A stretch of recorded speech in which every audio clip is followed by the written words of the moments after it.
Welcome back. Well, we will be talking about security, several demands across the country, and we've got Professor Femi Otubanjo. He's a professor of political science and the public policy analyst. Good morning. Thank you for joining us today on the program, sir. Good morning. Thank you for having me.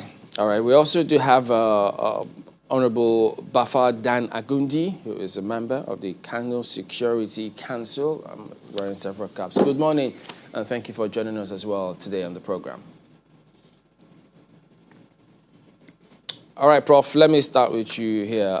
We've seen different comments, perspectives about security, the herders. We've seen different arguments from different parts of the country in terms of what is required, how should we approach it, who should be doing what. Some have suggested let everybody own guns, all sorts of suggestions to negotiating with bandits or not. So tell us, what sticks out for you? Thank you very much. First and foremost, we must admit that we have a security challenge, putting it mildly, in Nigeria. We have at the boundary, if not there already, of a security emergency in which people can no longer move around without fear of being kidnapped or killed. Farmers cannot go to their farms without the danger of being kidnapped or killed. There's a scenario of impunity in terms of the inability to apprehend those who commit crime. But quite honestly, I think that we need to moderate the narrative and to limit it to the context of crime. We have criminals, whether you call them herdsmen or whatever, who are kidnapping, raping, and murdering with impunity. But we do not have an ethnic conflict. And we have to be careful with the language. We do not have a conflict between Fulanis and Yorubas, between Igbos and Fulani. We have a conflict generated by Fulani herdsmen, particularly renegades among them. And when we talk about Fulani herdsmen, again, we are stigmatizing herdsmen. We are not just stigmatizing Fulanis, we are stigmatizing herdsmen. There are thousands of herdsmen who are still operating in every part of Nigeria, who are peaceful people, the kind of peaceful, amiable Fulani that we grew up to know. I remember as a boy that we used to see Fulani people transform into marketers of herbs, particularly aphrodisiacs. The thing that stuck in my head is the marketing chant, Agumu Dadani, Araba Dedeni, that is selling herbs. These were Fulani herdsmen who bring in their rams, their cattle, dump them, and transform into marketers. That's the image of Fulani herdsmen that we have. But we now have renegades. We have imports of Fulani men from other countries who do not have the fellow feeling for Nigerians, who do not care to kill and maim. And we have to be looking at that. So are you satisfied with how the state has responded to those groups of people? Absolutely not. There's a failure around. There's a failure of leadership, failure of governors in those states, failures of traditional rulers who have not mobilized themselves to take up the issue. This thing should have been addressed a long time ago. Failure of security agencies. I don't know why they are doing it, but I can imagine that many of them, you are dealing with Fulani herdsmen who are so-called the perpetrators of this criminal behavior. They are looking towards the president to give them the go-ahead to do something. Maybe they are not getting it. Okay. So there's a need for the body language of the president to encourage them to deal. But you have to understand that in all these things, there's emotion, there's psychology. Yeah. Yes. Yeah, let me take it to Honorable Bafadan Agundi. I mean, you've been a member of the Kano State House of Assembly. You've served in different capacity in the state, and now a member of the Security Council. So when you see and hear all of this rhetoric, perspectives across board concerning particularly the herdsmen, the criminal elements, and the resultant effects, what sticks out, what comes to you in terms of the kind of understanding and impressions that is making the rounds about it? Okay. My take here is generally will align with my discussion with the professor in failure of leadership. Because where there is failure in leadership, everything fails. When you look at the security situation in the country, it's pathetic. Many people, when you go to the north now, when you come to the north, take for example in Zamfara State, there was no Boko Haram in Zamfara State. All of a sudden, this bandit starts operating, kidnappers, taking ransom to so many people. Virtually, Zamfara is a no-go area now. Sokoto, all those axes.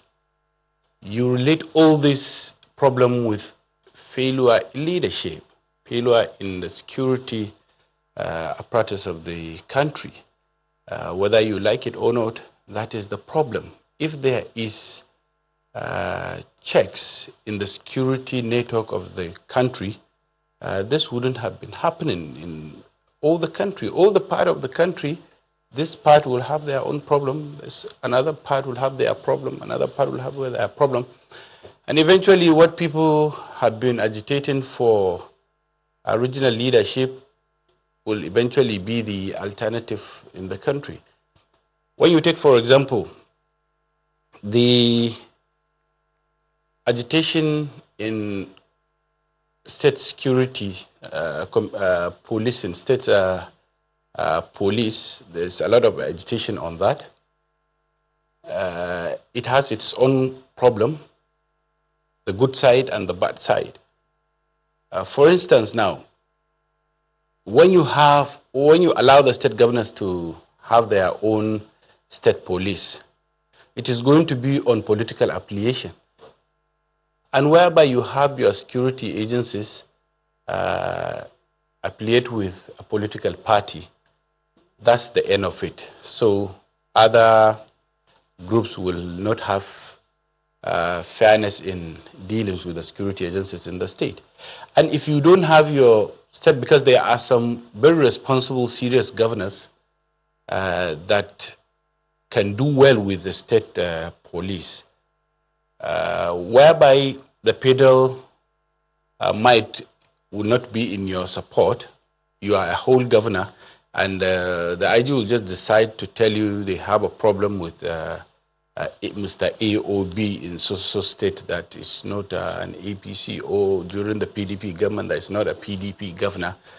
Then you continue to have a problem. I've seen a situation whereby we were in opposition during Senator Ibrahim Shekarau, Senator Kano, having so many challenges with the police at that time. He was in ANPP, and Konkoso, when he was the Minister of Defense, he was in PDP, and at the end of the day, the police will be in support of PDP no matter what, because the federal might who are supporting him on the ground. The security in any state or in the country should not be compromised. But the security situation is compromised at so many levels.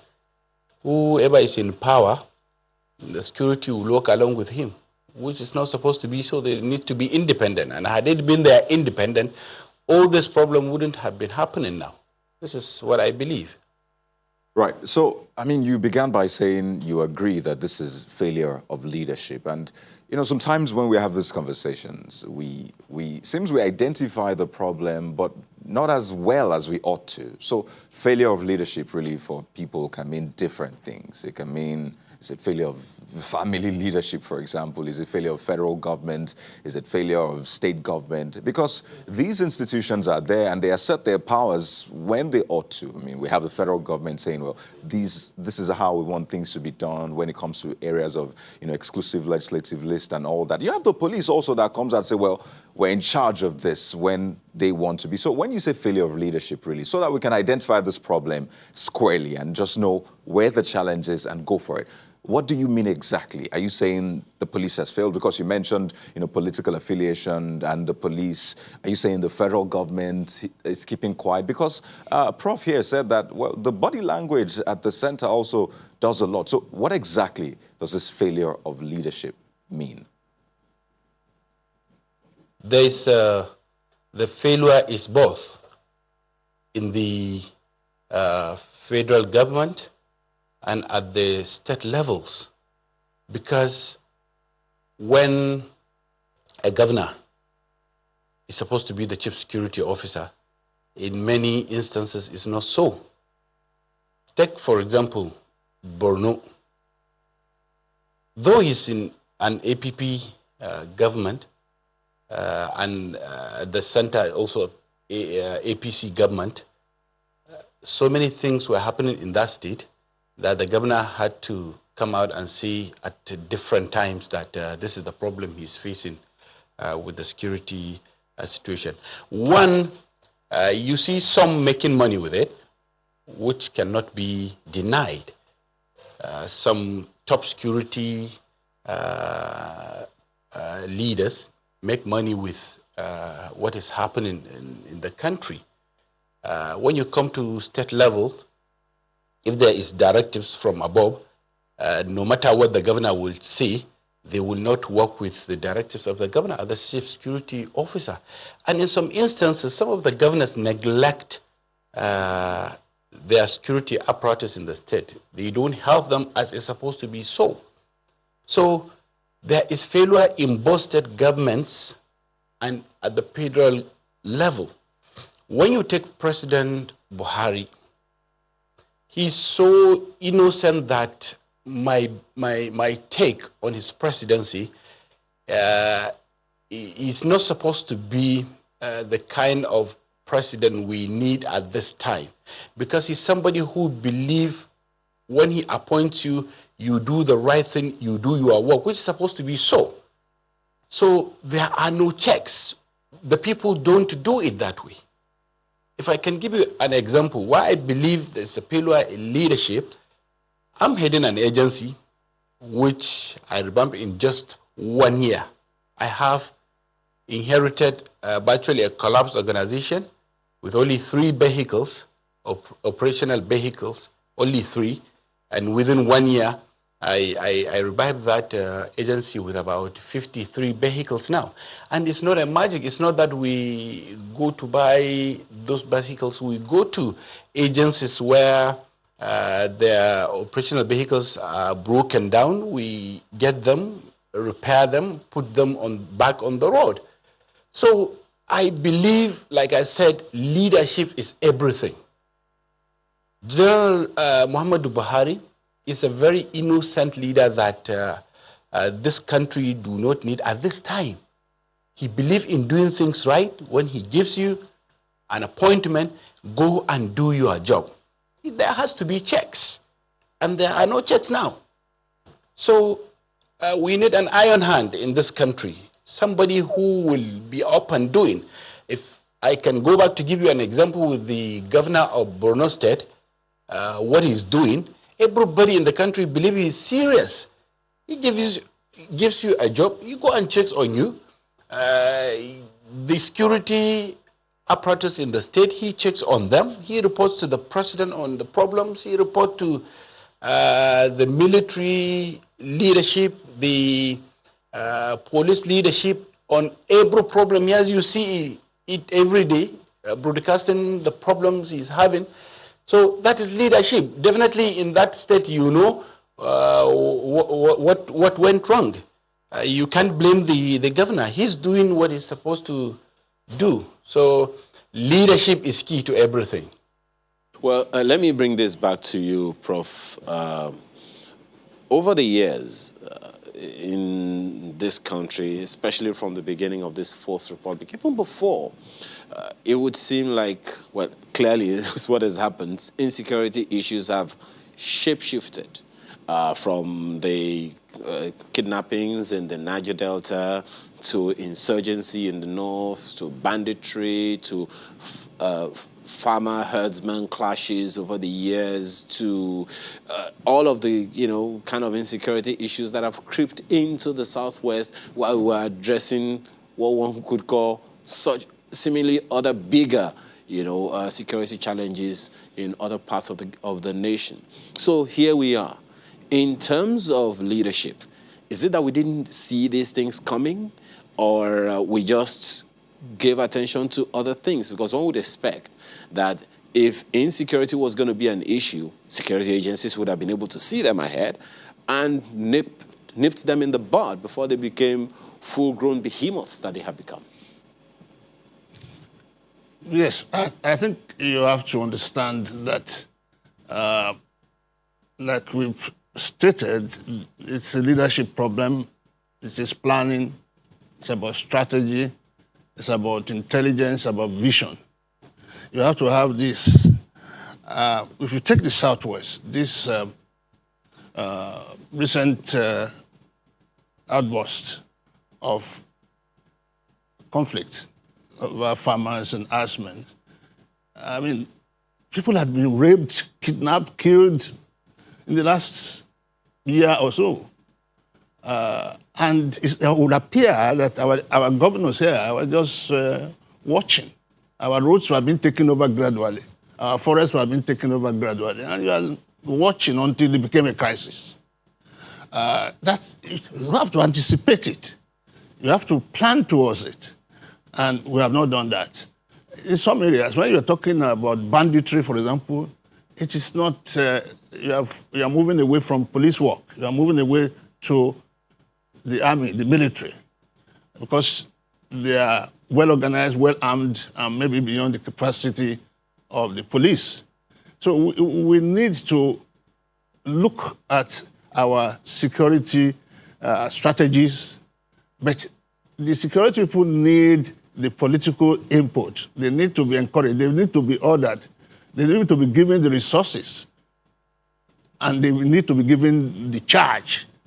If you don't tell them to do something, they're not going to do it. It's their job, of course, to prevent crime automatically. But when crime is beyond policing, then the army is within the orbit of the federal presidency. I'm wondering, Prof, before we take our guest in Abuja, I'm wondering how much authority the police need to do their job, which is law enforcement. For instance, the Penal Code, Section 342, clearly says, whoever enters into or upon property in the possession of another with the intent to commit an offense or to intimidate, insult, or annoy a person in possession of that property unlawfully remains there with intent thereby to intimidate and all of that, is said to commit criminal trespass.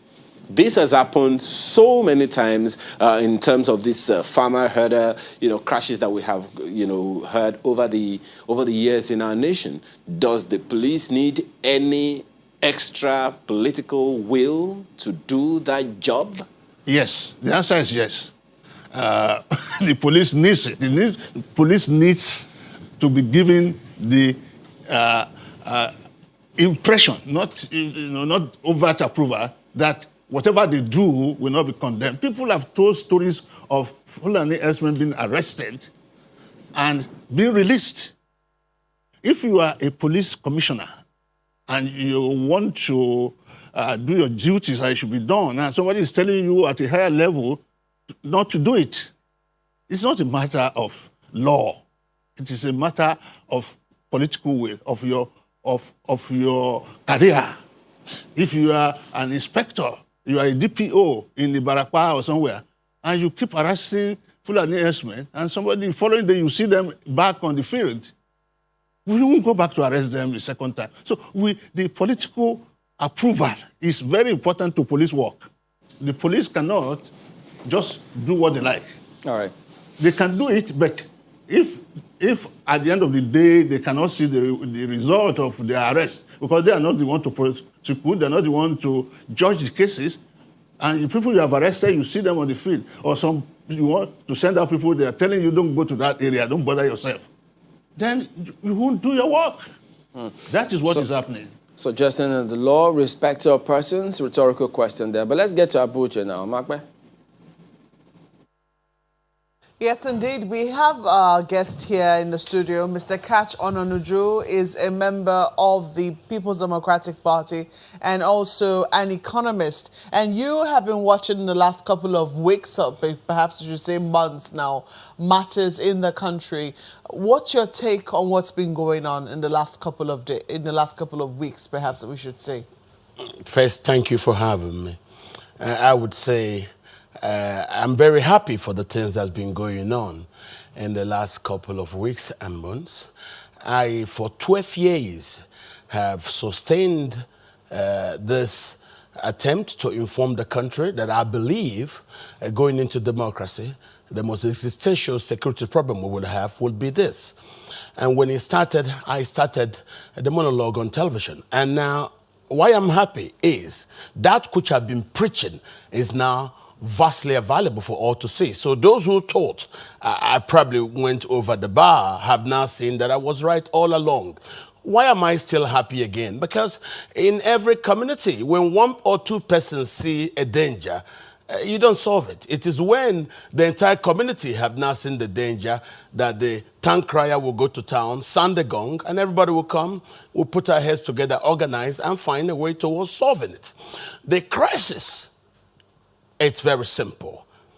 It is a political reaction by a single ethnicity towards the availability of democracy. You could see in Ebonyi, it's the same crisis. In Oyo, it's the same crisis. In Kwara, it's the same. In Newman against the Bachama in Adamawa, it's the same thing. In Mambila against the Kaka, the Pansa, it's the same problem.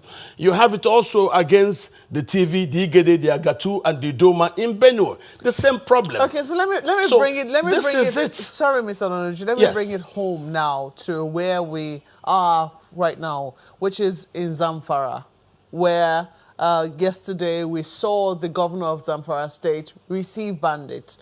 We saw a number of them laying down their arms, and in turn they're looking for amnesty. And we've seen that, another governor in the Northwest is saying, no, this is not the way to go.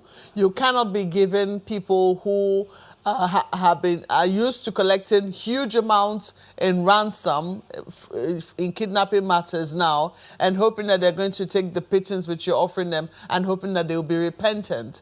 That is not going to happen because this is a new business for them. So that's where we are right now in terms of what is happening in Zamfara.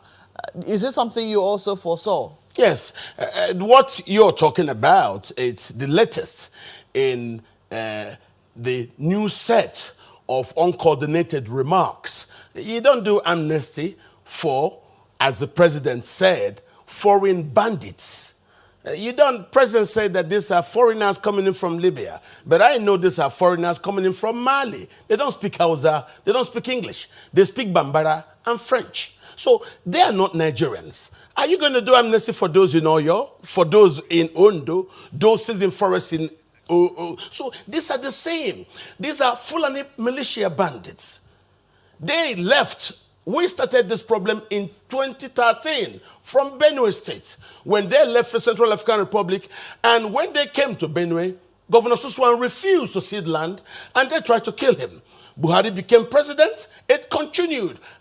Kachi was the only Nigerian, not of Fulani descent, who sat at the table the day Bello Bodejo launched the Meyeti Allah Kotohore at the Nikon Luxury. Bello is my brother-in-law. And I continue to understand what was going on. And when he tried to apply for land from Goodluck Jonathan, Goodluck did not see it because under our laws, the Land Use Act puts the governors in charge of land. Today, Buhari came, he's looking for land. Nobody has given him. The bandits have now sought to take the claws into their hands, seeking land, and sometimes kidnapping to fund what they do, and sometimes getting money from government to augment whatever they don't have.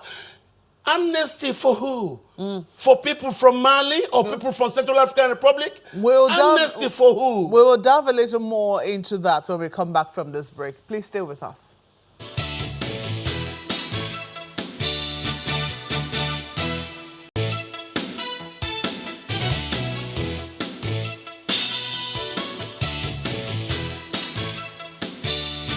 Mr. Kachononuju, an economist, is still with us in the studio. We're having another conversation on politics, which we do not want to delve into right now. But we were talking about amnesty, and you were saying amnesty for who precisely? Some people are even saying amnesty for what? Shouldn't that be the question? Amnesty for what precisely? Because is it that the state is incapable of putting this under control, or is it that they're incapable of forcing people to not just lay down their arms, but truly be sorry without giving any form of compensation whatsoever? Well, the man who suggested amnesty displayed real ignorance of the problem. I really thought the man was far more informed about what's going on across the country. But by suggesting amnesty, I then saw the man didn't understand that we knew what was going on. He's just a latest entrant into this issue. Well, you mean Sheikh Gumi? Yes. Okay. Sheikh Gumi speaks in a way that illuminates his ignorance of our understanding and grasp of this crisis that has been ongoing since 2013. Perhaps he's not letting off all that he knows, because I do know that in a separate interview, he said that these people that we see are just the face. That the people who he's more afraid of are their sponsors who live in the city, like you and I. And those are the people he fears can kill him. I think we were asking about whether or not he was afraid for his life. And he says, no, he's not afraid of these ones who are only errand boys. Yes. Or people who have a larger plan living in the city. That is true. What is the plan? The plan is the agenda given and purposed for the Miyetti Allah to drive. And those who protect and support Miyetti Allah, like he talks, if you go to places like Katsina, there people in government actually work to protect these people. It's an ethnic game. And that's why I said in Katsina? Yes. In Katsina, that they have also suffered from the bandits? Don't forget this. Katsina, Zamfara, Sokoto, Kano, and Jigawa, these are core Hausa states. Core Hausa states. In Katsina, Zamfara, and Sokoto, what these people do is try to displace the Hausas for land. The land will refuse to give Buhari through his request for grazing reserve, for Ruga, for an attempt to consolidate land and water underground on surface. All those things have failed. So if you look at their template in Plateau, through history, they will fight against the Birom, and when you make peace, it's okay, you stay there, take that piece of land, you stay there, and they are not looking for money. They want land. Whether it is in Côte d'Ivoire, whether it is in Oyo, whether it is in Ondo, in Ebonyi, it is in Katsina, in Anka, Maru, Densadau, whether it is in Malele, whether it is in Bungudu, they are looking for land. Whether it is Sohombriningwari, so you think they are looking for land. You think that this is all about a battle for land? Finish. Okay, let's take it to Lagos now and see if our other guests agree with you. Well, yes, indeed. We'll let's bring Honorable Bapa on this matter. Well, you've heard the comments of the Sheikh and that of Catch. Do you share the same view? Or what do you think, whether or not should they be discussing and negotiating with bandits or take them out completely, as El Rufai suggested? Okay. Well, I've heard some part of it. I'm on phone as I can't hear most of what they said, but I've catch along with you toward the tail end of what my brother in PDP is saying. Now, I didn't agree with him in terms of issue of amnesty. Because where a state failed to protect its citizens, the security agencies failed. And you find a situation whereby people like Gumi can find a way of reaching out to those bandits to negotiate and offer an amnesty for them. It's the best option. What can you do? There are two scenarios between the security agencies to fight these bandits, protect the lives and property of the people of that state involved.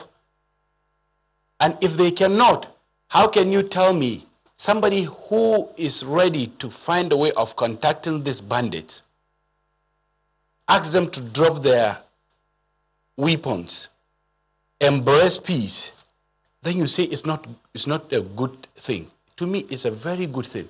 And in fact, if the security agencies will use those who drop their arms to take the amnesty, they use them to fight the rest. That would be the best way to fight the rest in the poorest who did not join the amnesty program. So it's even the best strategy, even if it is not meant to be the real thing.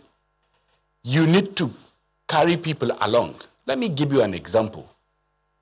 We had some motor parks that became so notorious in Kano. The extent to which armed robbers are there.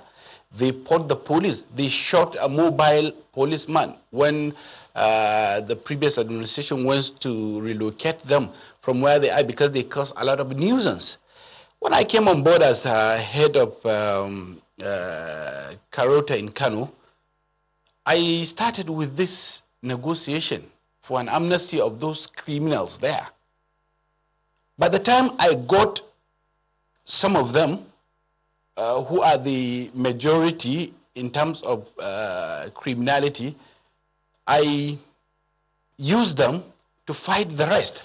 And the place now is a history. It's a popular place called Ado Bayero Bridge in Kano, built by a former Senator Lado. It's a popular place when you say get a Lado in Kano. Well, but amnesty in any way.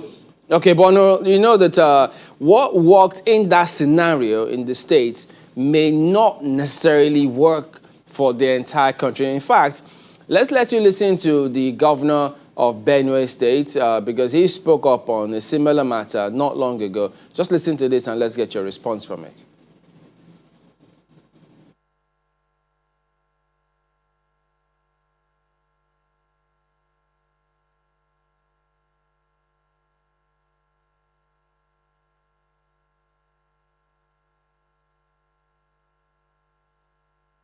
Of us.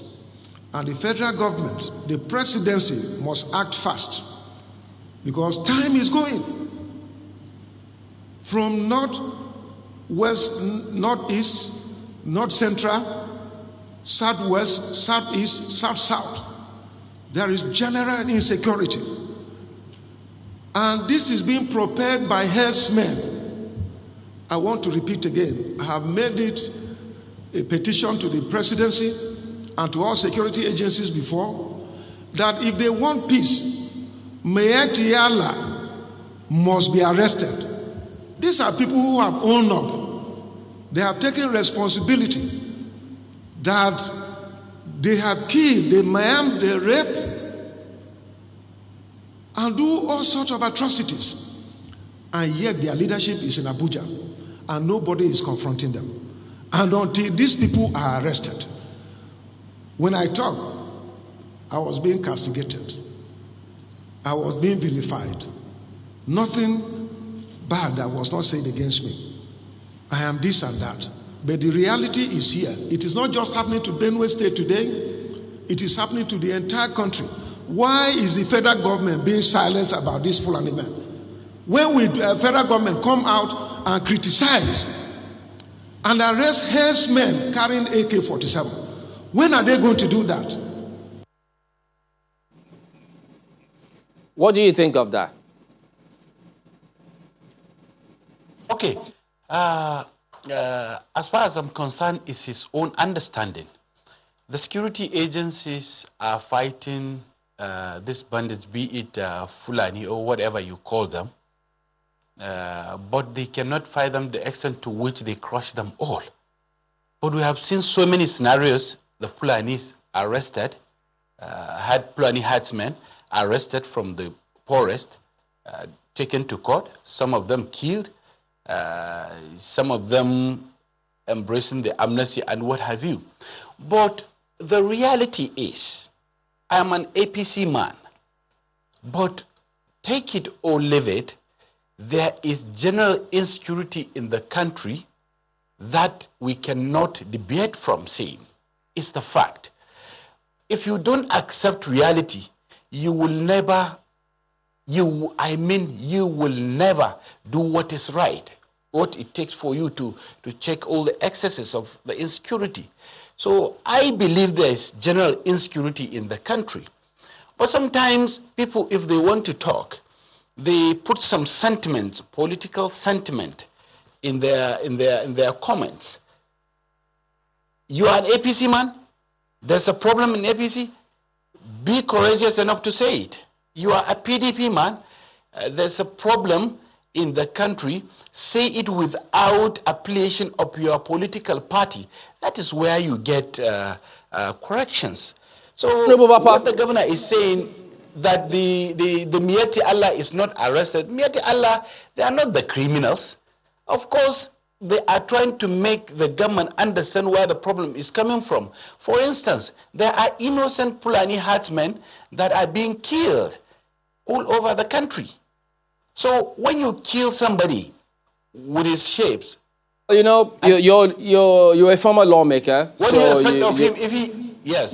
You will understand this because my colleague just read previously about the penal code in the country. He cited section 342, which as a matter of fact says, whoever enters into or upon property in possession of another with intent to commit an offense or to intimidate, insult, or annoy a person in possession of that property or having lawfully entered into or upon that property unlawfully remains there, then of course, the law should take its course. So some have said, look, this then means that anyone who trespasses on your property, even herders, the law should take its course. So why is it that the law enforcement agencies seem to be looking the other way when these kind of things happen? Because it appears as though even the law criminalizes those actions.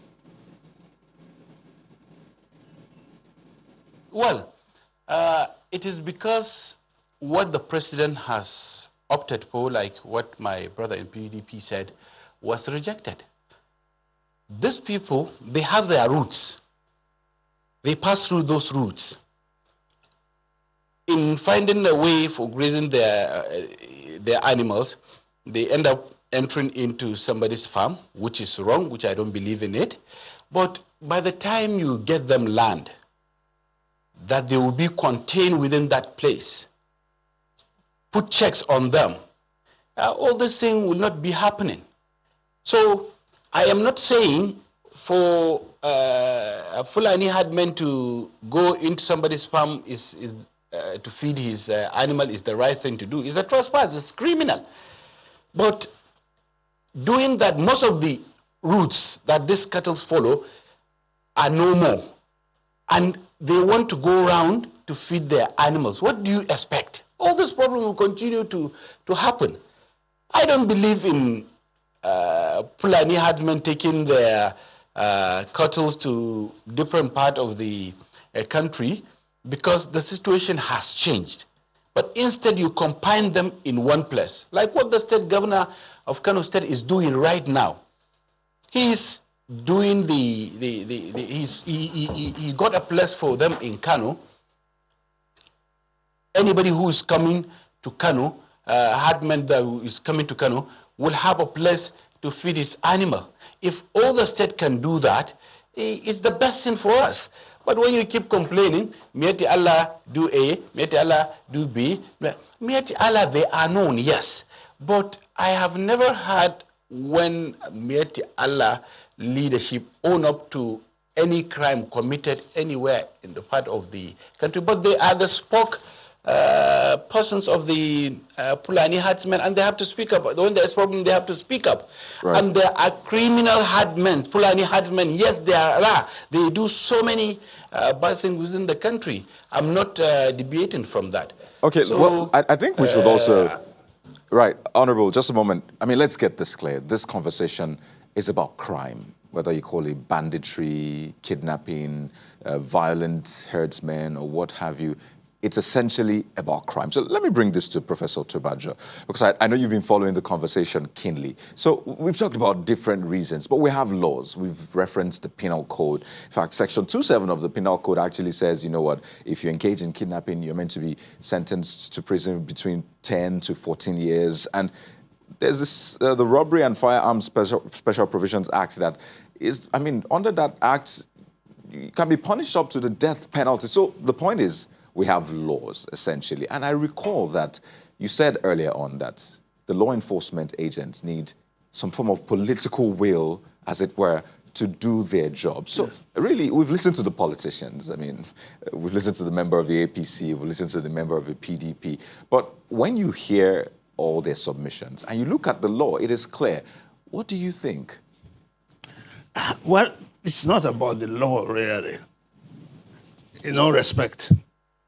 I think we must separate herdsmen and farmers' clash from kidnapping, raping, and murder. Those are purely criminal activities which the police ought to address. But if by any chance they are being committed by the same herdsmen who are clashing with farmers and having opportunistic criminal activities because they have AK-47, which other people don't have. And one of the exciting things that happened in the recent weeks was the Sultan of Sokoto saying that 82% of kidnappers arrested are Fulanis. So we must be able to address that. I do not support the idea that Miyetti Allah should be proscribed, as the governor suggested. It's a very valuable tool. What is happening is that it is not playing the duty of educating the herdsmen. If you have a cattle rearers association, then you must be able to be a buffer between that, the herdsmen, and the population where they operate. There must be a buffer between the herdsmen and the government. So we want to address the criminal element. We want to address the social management element. The criminal element cannot be compromised. A kidnapper is a kidnapper and should be dealt with like a kidnapper. I was very happy when I saw a video recently that trended in which some herdsmen who abandoned their cattle in the forest and jumped on the road to kidnap were apprehended and were being punished and beaten by soldiers who arrested them pretending to be passengers in a commercial vehicle. We need to deal with the criminal aspect. We need to separate the criminal Fulani. It's not all herdsmen that are criminals. I took a train, the new train from Ibadan to Lagos. I was looking at, I counted about 8 points at which cows were grazing in the morning, peacefully, along the route between Ibadan and Abeokuta alone. And so we must not criminalize herdsmen either, just as we must not criminalize Fulanis. We have criminals. And the unfortunate thing is that the AK-47 is an aphrodisiac. Once you are carrying a gun, you are likely to be excited to use it. That is what we're having. They have guns unchallenged, and so they jump on the road. And gradually, they are beginning to see easy money, and they are going to continue to do it until they are apprehended. The Kaduna-Abuja road was the most notorious road in this country. But it's been addressed. They even formed a contingent of female soldiers to address it. So there's no doubt in my mind that we need to address the criminal aspect. The herdsmen-farmers clash, which is all over the country, we need to have a social management conference. We need to manage it by talking. Yes. When we say herdsmen-farmers clash, yes. Now from your submissions, there are criminal elements. So should we still be calling them herdsmen, or these are outright criminals and killers, abductors who are just out there to kill people, as opposed to the real headsmen.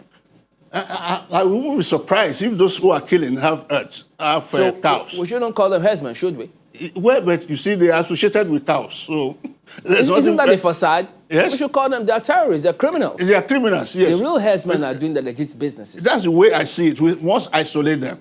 And the only way to isolate them is to ensure that we first are able to anticipate what they're going to do, and we are going to apprehend them when they do it. That is where the governors have to be very active. Okay. Make sure they work in collaboration with their state security systems. All right. Well, Mark, this is over to you now, but let me ask Mr. Ononuju this question. Clearly, these are economic crimes. That means there is an economic gap. Shouldn't we be focusing on bridging those economic gaps, Mr. Ononuju, as opposed to fighting the reason, or rather the fruits of those economic gaps?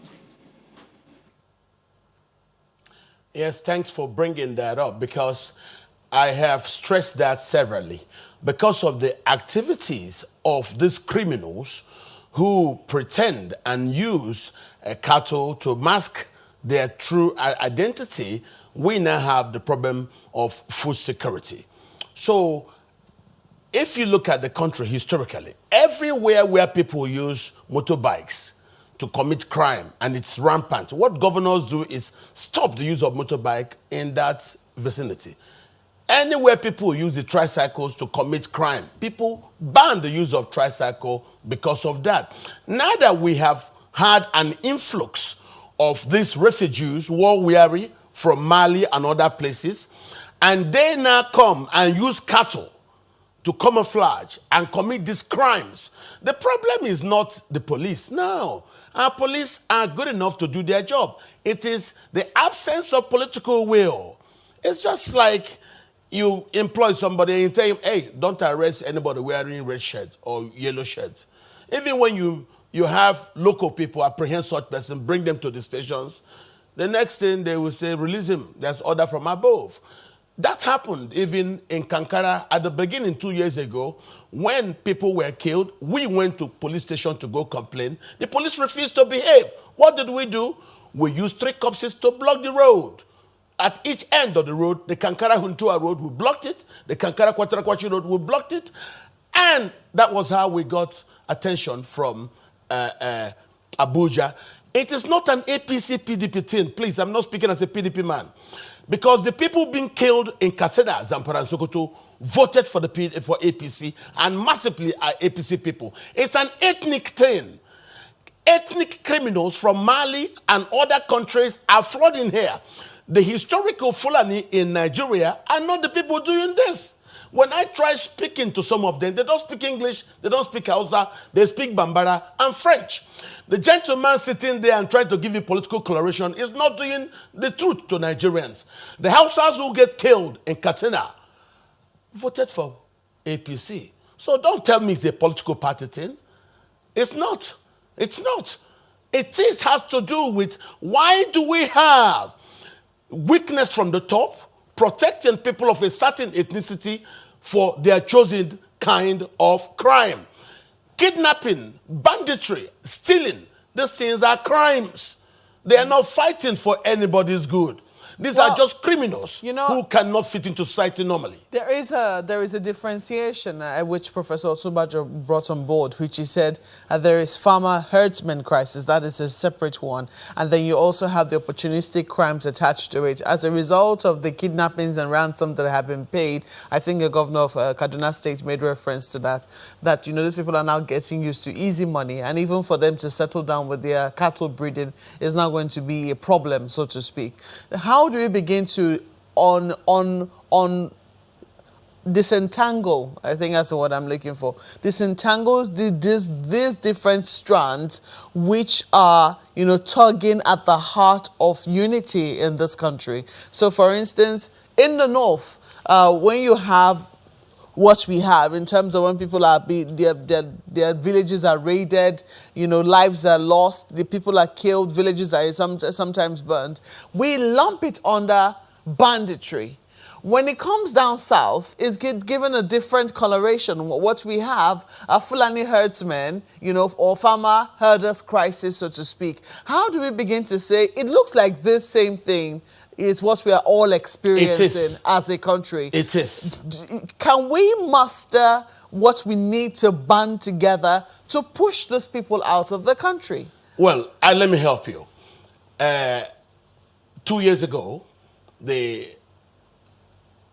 former army chief, Buratai, got journalists together and pressed them not to attach the ethnic origins of the criminals, that they should just call it bandits. I said, no. I got very angry. I said, what bandits? So I came on television, and every time I called the bandit, I said, Fulani bandits, Fulani militia. Because whether you like it or not, these same people are the ones in charge of Boko Haram. They are the same people in charge of the banditry. They are the same people in charge of the herdsmen militia. The problem we have is the absence of political will at the top. And that's why most of us blame the presidency for the not having the will to allow the service chiefs do their jobs. If you ask me, you cannot sue Buhari or the criminals without attaching the service chiefs, because they committed treason. Treason is in two types. Either you levy war against the state, or you provide advantage for those who levy war against the state. So for staying hands and allowing that violence to rampage the country, I find the service chiefs culpable in this business. So for me, this is a big organized criminality. Allow the police and the security services to do their job. They know how to do their job. The people I work with in the far north are not PDP people. Most of them are APC people. But because I grew there as a child, I said I would not keep quiet. And Hausas are being killed, dispossessed of their land in an ethnic cleansing fashion. I would provide voice for those who suffer. Well, let's take a break at this point, and when we come back, we'll wrap up our discussions. Please stay with us.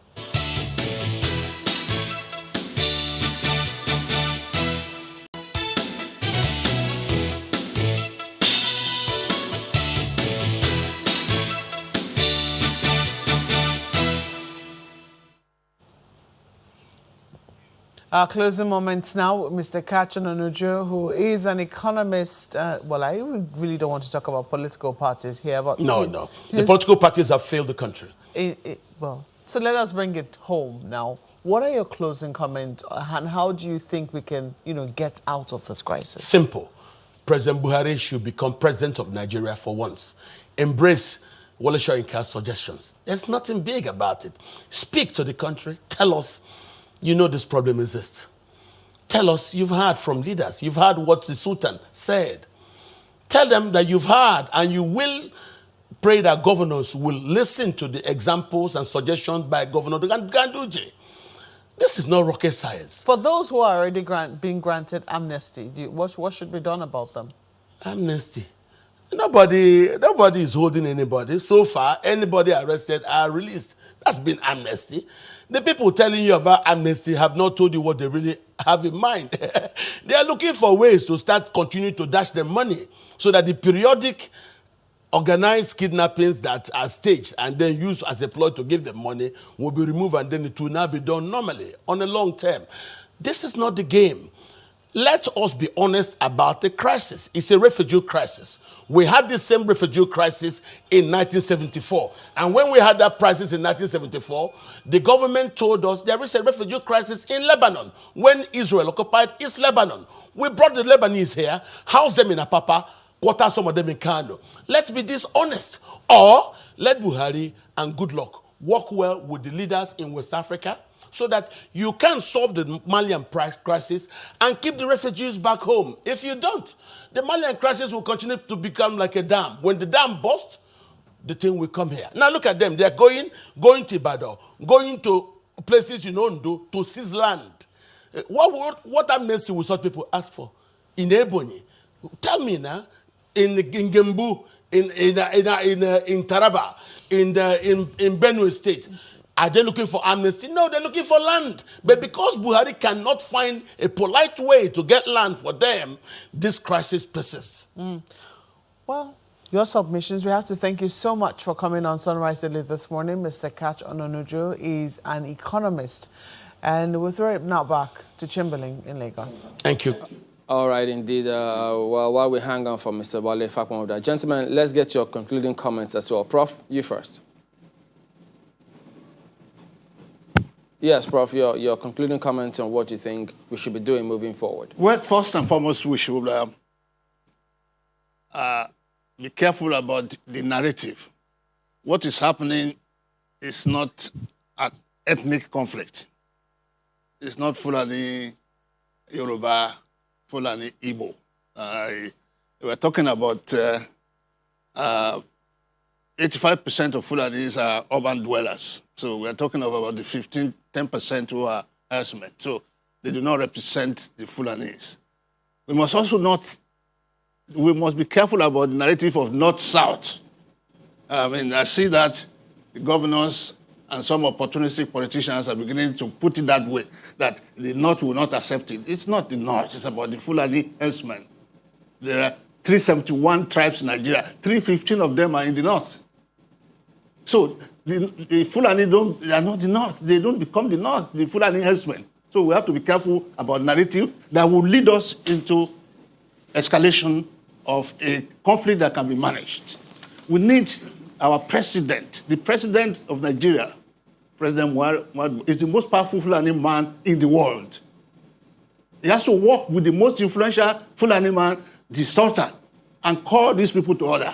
Mietiala should be an agent of education for Fulani herdsmen on how to manage their herds in foreign lands. We must not deceive ourselves that they will not come. They will come. But we need those two people to take the lead. All right. We need a national conference, if it's necessary, to look at how to manage this thing. The Fulanis need grazing land for now. As the governor of Kano State, ultimately, and I read the communique of the governors of the North, and they are saying that this open grazing is not the way to go. All right, have to Prof. go to ranching. So we need to move in that direction. All right, Mr. Femi Otobanjo is a professor of political science and the public policy analyst. Thank you for your perspectives. So let's hand then to Honorable Bapa. Go ahead and give us your concluding thoughts.